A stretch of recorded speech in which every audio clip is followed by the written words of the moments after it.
কবরের শাস্তি কত কঠিন।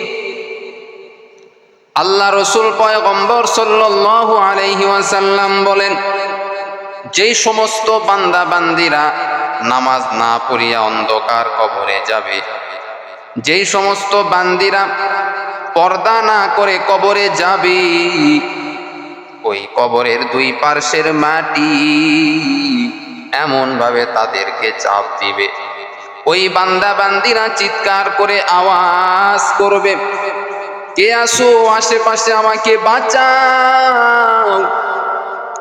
কবর থেকে যখন বেনামাজি চিৎকার করবে, তার চিৎকারের আওয়াজ বাহিরে থেকে কেউ শুনতে পাবে না। কবরের মধ্যে বেনামাজিকে ভাবে মাটি দ্বারা আঘাত করা হবে, আযাব দেওয়া হবে। মায়ার নবী রাহমাতুল লিল আলামিন সাহাবায়ে কিরামদেরকে দুইটা হাত এরকম ভাবে দেখাইলেন, একটা হাতের আঙ্গুল আর একটা হাতের আঙ্গুলের সঙ্গে ঢুকা দিলেন, আর বললেন, সাহাবায়ে কেরামরা ভালো করে শোনো,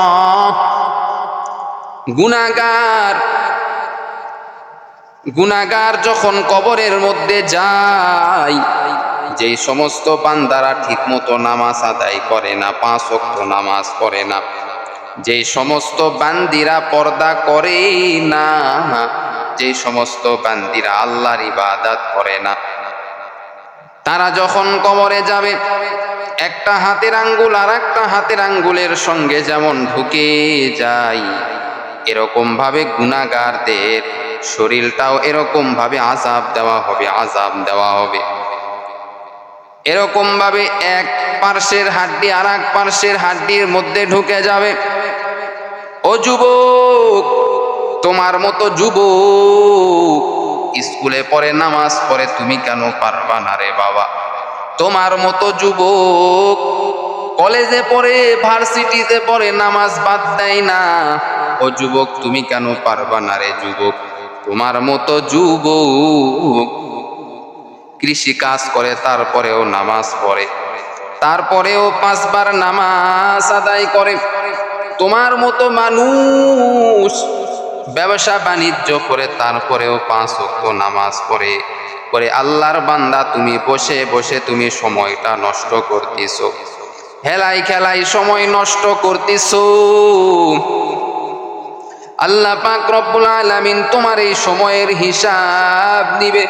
আল্লাহ পাক রব্বুল আলামিন তোমার এই সময়ের হিসাব নিবে। আল্লাহ তাআলা বলবেন, ও বান্দা, এই যে তোমাকে সময় দিয়েছিলাম, এই সময়টা তুমি কোন কাজে ব্যয় করেছো? ভালো কাজে ব্যয় করেছো নাকি তুমি খারাপ কাজে ব্যয় করেছো বলো? এরকম ভাবে আল্লাহ বলবেন তোমাকে, বান্দা, তখন কি অবস্থা হবে একটু চিন্তা করো। আজকে বান্দা তুমি দুনিয়ার পাগল হইয়া, দুনিয়ার মহব্বতে পড়িয়া, দুনিয়ার ভালোবাসাই পড়িয়া আল্লাহকে ভুলিয়া গেছো, নামাজকে তুমি ভুলিয়া গেছো, পরে আম্মাজান পর্দাকে তুমি ভুলিয়া গেছো। একবারও কি চিন্তা করো না? মৃত্যুর চিন্তা করো না? মৃত্যু যে কেমন কষ্টদায়ক তুমি কি একবারও চিন্তা করো না?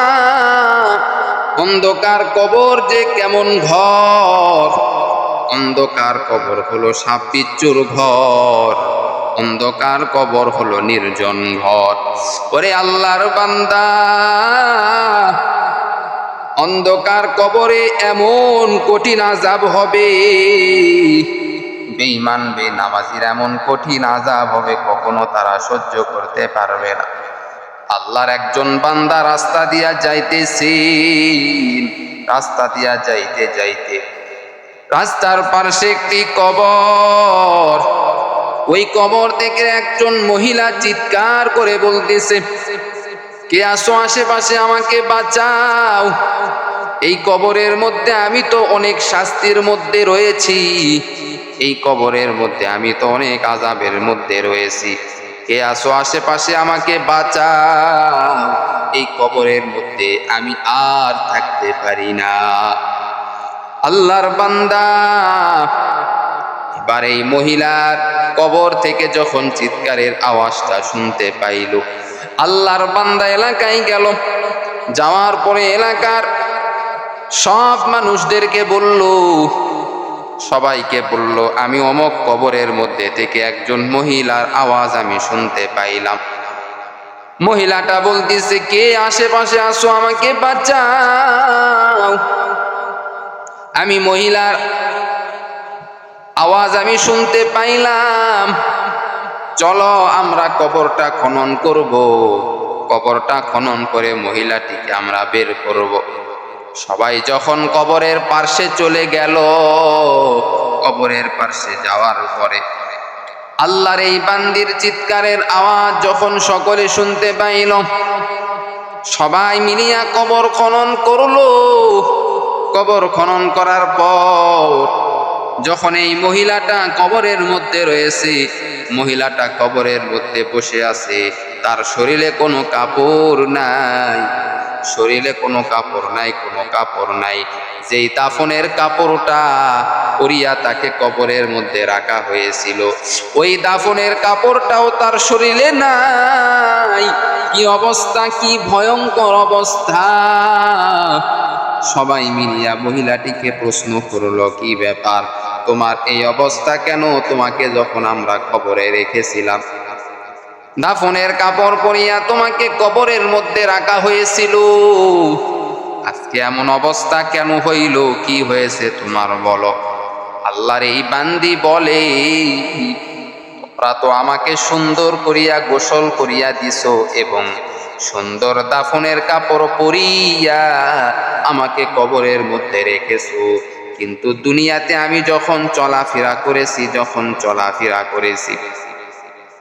আমি এত গুনাহ করেছি, এত গুনাহ করেছি, আমার মতো গুনাহগার আর কেউ ছিল না, আমার মতো নাফরমান আর কেউ ছিল না। যখন আমি রাস্তা দিয়া যাইতাম, ঠোঁটের মধ্যে লিপস্টিক লাগাইতাম, লাগানোর পরে চুলগুলি সুন্দর করে আকর্ষণীয় করে, এরপরে আমি মেকআপ ব্যবহার করে আমার চেহারাটা সুন্দর করেছি। করার পরে আমি রাস্তা দিয়া যাইতাম, আর আমার উদ্দেশ্য ছিল যুবকেরা যেন আমার দিকে তাকিয়ে থাকে, আমার দিকে যেন তাকিয়ে থাকি। আমি নিজেও গুনাহ করেছি এবং যুবকদেরকেও গুনাহ করাইছি। এবার মহিলাটি বলতেছেন, কবরের মধ্যে আসার পর ফেরেশতা যখন আমার কাছে আসলো, ফেরেশতা আসার পর আমার ঠোঁটগুলি এমন ভাবে আমার ঠোঁটগুলি ছিঁড়ে ফেলে দিল।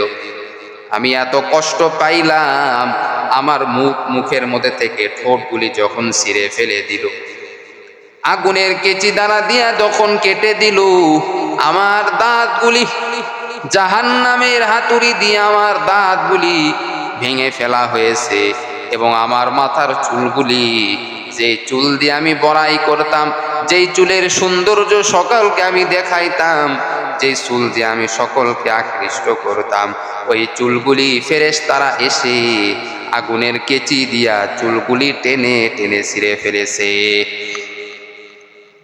এত কঠিন অবস্থা,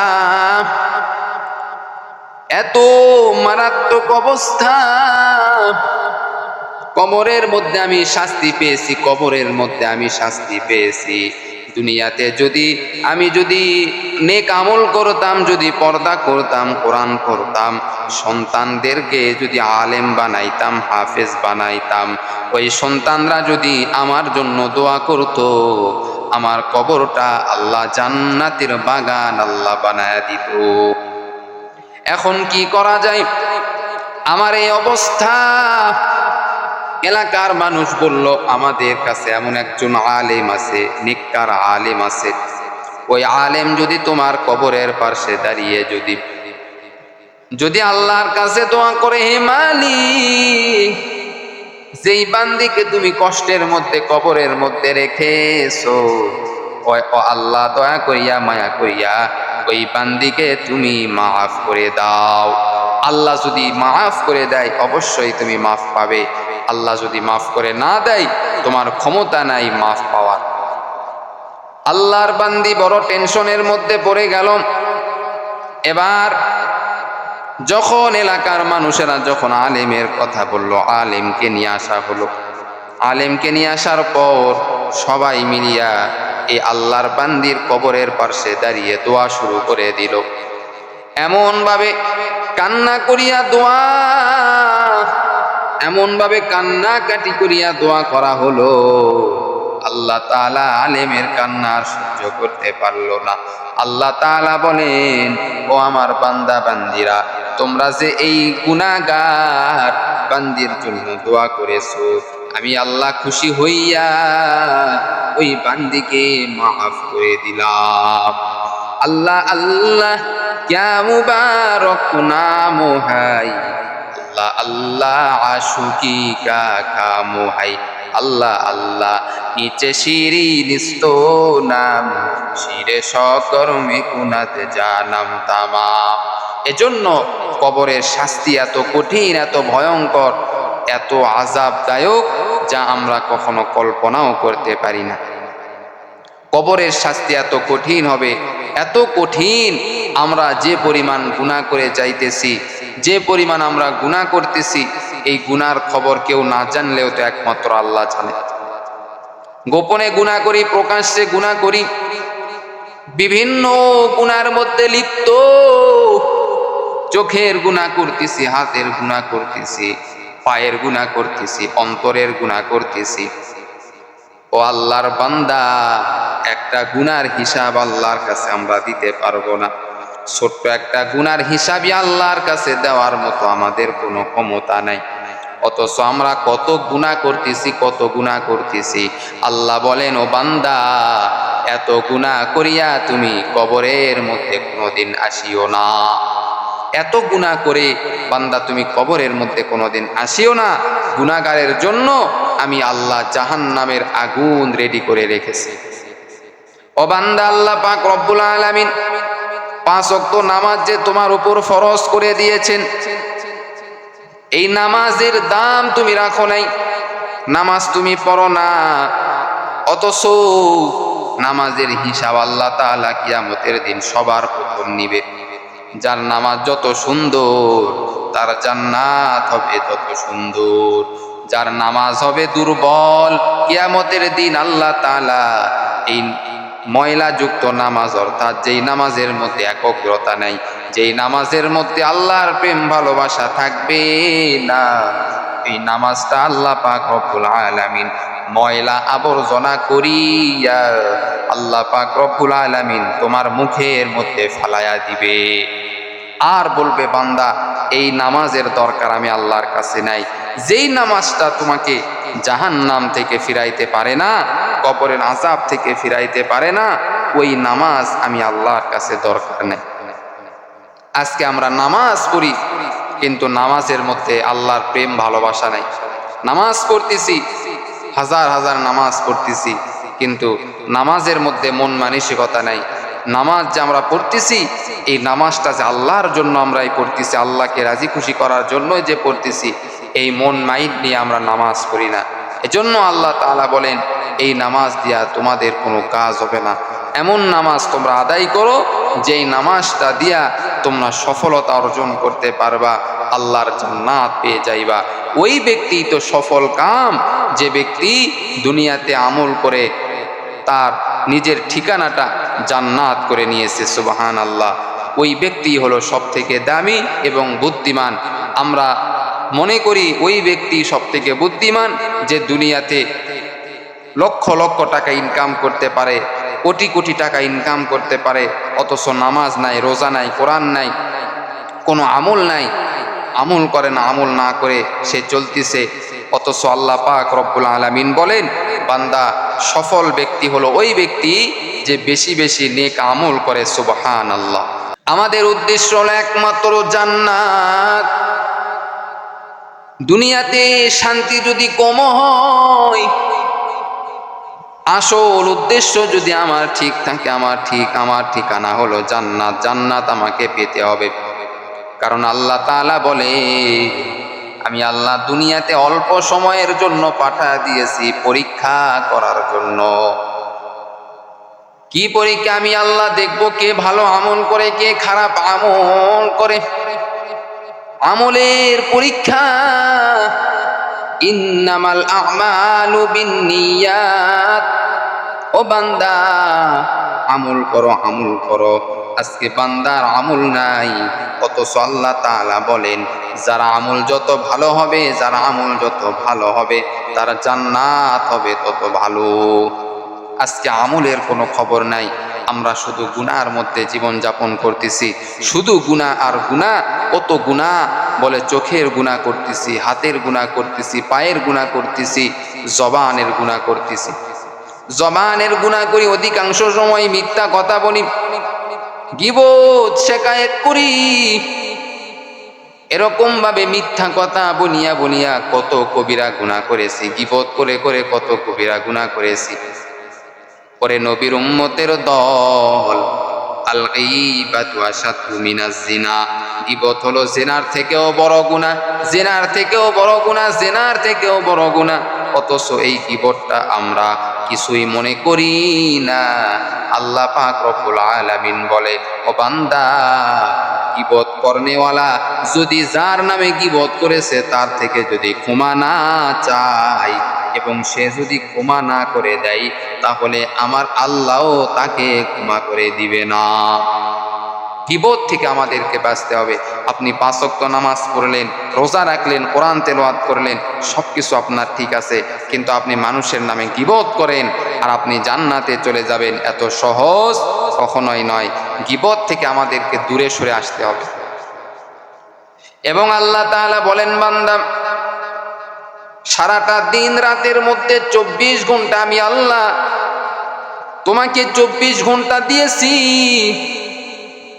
ও বান্দা, এই 24 ঘন্টার মধ্যে একটি ঘন্টা আমি আল্লাহর রাস্তায় তুমি সময় দাও, একটি ঘন্টা তুমি ইবাদতের মধ্যে সময় দাও। আল্লাহ বলে না, বান্দা তুমি 24 ঘন্টায় তুমি আল্লাহর ইবাদতের মধ্যে সময় তোমাকে দিতেই হবে, এমন নয়। বরং একটা ঘন্টা যদি তুমি ঠিক মতো যদি সময় দাও, মনোযোগ সহকারে যদি আমল করো, আল্লাহ বলে, বান্দা, এই একটা ঘন্টার আমল 24 ঘন্টা আমল করিয়া যেই নেকি, সেই নেকি আমি আল্লাহ তাদেরকে দিয়া দিব। ফজরের নামাজ মাত্র 20 মিনিট, সব মিলে এই 20 মিনিট তুমি সময় দাও আল্লাহর রাস্তায় মনোযোগ সহকারে। জোহরের নামাজ 20 মিনিট, এই 20 মিনিট তুমি আল্লাহর রাস্তায় তুমি সময় দাও, আমলের মাধ্যমে তুমি সময় দাও। আসরের নামাজ হলো 20 মিনিট, আসরের নামাজে তুমি সময় দাও। মাগরিবের নামাজ হলো 20 মিনিট, 20 মিনিট তুমি সময় দাও। এশার নামাজ হলো 20 মিনিট, 20 মিনিট তুমি সময় দাও। এই মিলিয়া তুমি একটা ঘন্টা তুমি আমি আল্লাহর জন্য তুমি সময় দাও। আমি আল্লাহ বলে দিলাম, আমি আল্লাহ 24 ঘন্টা আমল করার সেই নেকি, সেই নেকি আমি আল্লাহ বান্দাদেরকে দিয়া দিব। আল্লাহ কত মেহেরবান, কত দয়ালু, কত রহমান, কত রহিম, অথচ আমরা বুঝি না। আমরা শুধু গুনার মধ্যে লিপ্ত হয়ে আছি। প্রিয় ভাই, প্রিয় বোন, আমলের মধ্যেই কিন্তু মজা, এই মজাটা আমরা বুঝি না। আমল করেন, দেখেন অটোমেটিক আপনি মজা পেয়ে যাবেন। আল্লাহ আমাদের সকলকে বেশি বেশি নেক আমল করার তৌফিক দান করুক, সকলেই বলি আমিন।